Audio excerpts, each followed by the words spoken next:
नमस्कार दोस्तों, एक बार फिर से आप लोगों का मेरे चैनल में स्वागत है। दोस्तों, अगर आप लोग मेरा चैनल अभी तक सब्सक्राइब नहीं किए तो कृपया सब्सक्राइब कर लीजिए और बेल आइकन को प्रेस कर दीजिए, जिससे मेरे वीडियो को पहले नोटिफिकेशन आप लोगों तक पहुंच सके। दोस्तों, आज इस वीडियो के माध्यम से मैं आप लोगों को बताने जा रहा हूं कि बंदूक का लाइसेंस या पिस्टल का लाइसेंस कैसे करवाते हैं। तो दोस्तों, अगर आप लोग पिस्तौल या बंदूक का लाइसेंस करवाना चाहते हैं तो सबसे पहले तो आप लोगों की होना चाहिए कि आपकी छवि साफ सुथरी होनी चाहिए। पुलिस में आपका कोई किसी प्रकार का भारी भरकम रिकॉर्ड नहीं होना चाहिए।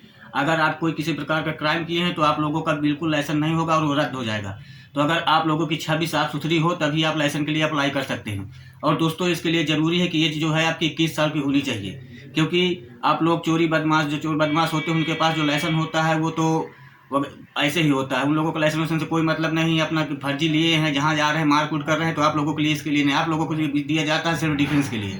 तो दोस्तों, अगर आप लोगों को एक भारी पुख्ता प्रारूप देना चाहिए, प्रमाण पत्र देना चाहिए कि जिसमें आपको ये लगे कि आपको लाइसेंस की बहुत सख्त ज़रूरत है, आपको खतरा है या किसी प्रकार से कैसे क्या है, तो इसके लिए आपका सही प्रूफ है तो ही आपको लाइसेंस मिलेगा। तो दोस्तों, सबसे पहले हम ये जान लेते हैं कि पिस्तौल वगैरह, जैसे कि आप लोगों को किस आदमी को पिस्तौल या बंदूक वगैरह हथियार जरूरत किसको होती है। जाहिर है पुलिस को, सेना को, किसी तरह की सुरक्षा बलों की। हालांकि गुंडे बदमाश भी हथियार रखते हैं, लेकिन वो इससे आपराधिक वारदातों को अंजाम देते हैं।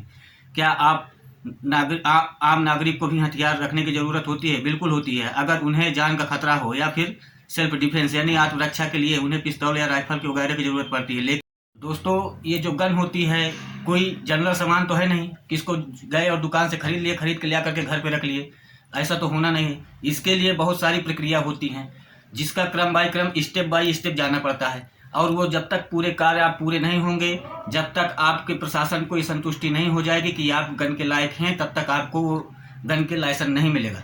और दोस्तों, क्योंकि ये एक भारी सामान में आता है, इससे आदमी का मर्डर भी कर सकते हैं। तो ऐसे इंसान को ही दिया जाता है जो साधारण इंसान है, उसको इसकी आवश्यकता है, तभी आपको लाइसेंस प्राप्त होगा। दोस्तों, सबसे पहले हम ये जान लेते हैं कि लाइसेंस कौन जारी कर सकता है, किसको पावर है लाइसेंस देने का।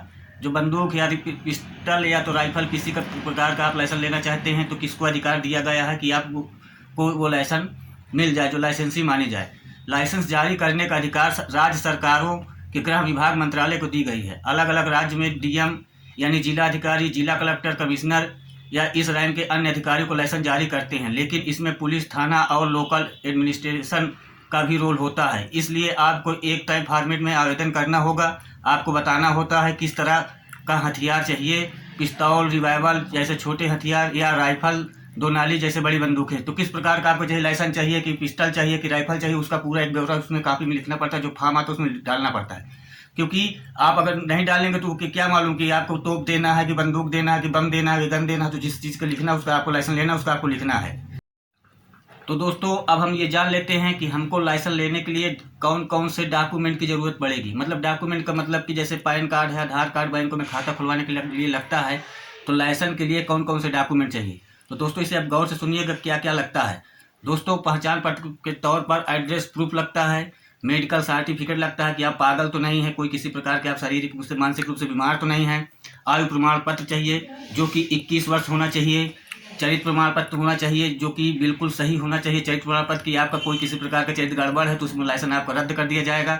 इनकम की जानकारी होना चाहिए, संपत्ति की जानकारी होना चाहिए, नौकरी कर रहे हैं या बिजनेस कर रहे हैं, क्या कर रहे हैं उसकी पूरी जानकारी चाहिए।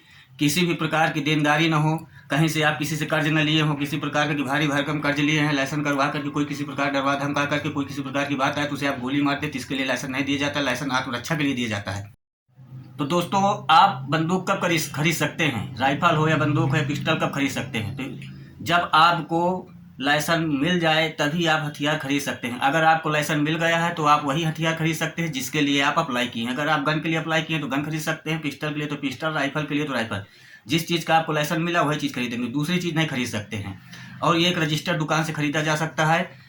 फिर इसे ले जाकर के प्रशासन पे डिटेल्स दर्ज करानी होती है कि हमने लाइसेंस खरीद लिए हैं। आपके हथियार रिकॉर्ड संबंधित थाने में भी रखा जाता है।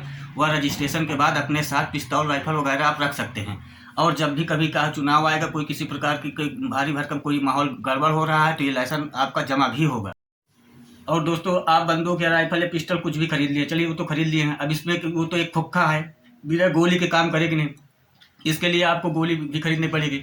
और गोली खरीदने के लिए नहीं कि आप कितना सारा खरीद ले, क्योंकि आजकल जो सीरियल चल रहे हैं, तमाम के वेब सीरीज चल रहे हैं, मिर्जापुर हो गया, देश गोरसंटी, उसमें गोली देख करके आप लाएँ गोली मारते रहिए। जितने गोली आप खरीदेंगे प्रशासन के पास लिखवाना होता है, उसका एक रिकॉर्ड होना चाहिए, आप कहाँ पे खर्च किए, कैसे खर्च किए, क्या होता है, क्योंकि बिना मतलब गोली चलाने का किसी को आदेश नहीं होता है। और दोस्तों, आप लाइसेंस करवा लिए, बंदूक भी खरीद लिए, पिस्टल, जो जो जो चीज़ आपको खरीदना था वो खरीद लिए, गोली भी खरीद लिए, और अब उसके बाद आप सोचें कि हमारे सारी ज़िंदगी के लिए हो गए, तो ऐसे कुछ नहीं है दोस्तों। इसके लिए आप पहले तो 3 साल का था और अब 5 साल का हो गया है। तो दोस्तों, अगर 5 साल के बाद आपको अपनी गन फिर से रिन्यूअल करवाना पड़ेगा, जा करके लाइसेंस डीएम ऑफिस से आपको फिर से साइन करवाना पड़ेगा, वो अपना साइन करेगा तो फिर उसका रिन्यूअल कराएगा। जैसे दवाई में एक्सपायरी डेट होती है, तो दोस्तों इसकी भी एक्सपायरी डेट होती है, और वो एक्सपायरी डेट के पहले आपको उसको रिन्यूअल करवाना पड़ेगा, तभी आपको लाइसेंस को फिर से आप इस्तेमाल कर सकते हैं। अगर रिन्यूअल नहीं करवाए हैं तो आप पकड़े जाएंगे। दोस्तों, अगर आप लोग का लाइसेंस हो गया है तो अब ये मत समझिए कि आप बादशाह हो गए कि ये लाइसेंस आपके नाम है, किसी दूसरे को दे दिए, वो लिए घूम रहा है। ऐसा नहीं है, लाइसेंस आपके नाम है तो वो आप ही इस्तेमाल करेंगे, और इसको चुनाव में है, बारात में है, गोली चलाना है, जैसे करना है, ये सब चीज़ में यूज नहीं कर सकते। ये सिर्फ सेल्फ डिफेंस के लिए होता है, आत्मरक्षा के लिए होता है। जब आपको किसी प्रकार की भारी दिक्कत हो तभी आप इस्तेमाल कर सकते हैं।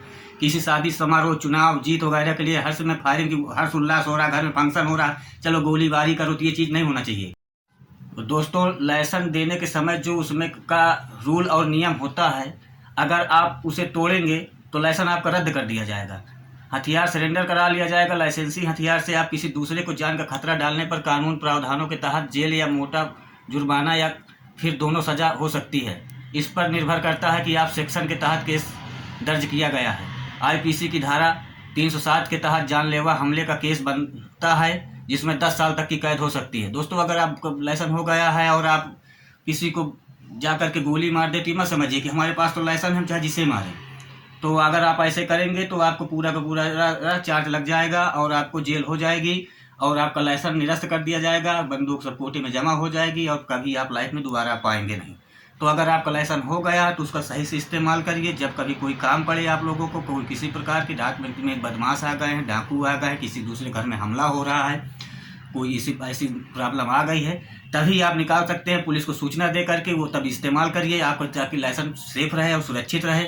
और अब दोस्तों, अगर आप इस रूल तोड़ेंगे तो आपका लाइसेंस निरस्त हो जाएगा और दोबारा फिर से होगा नहीं।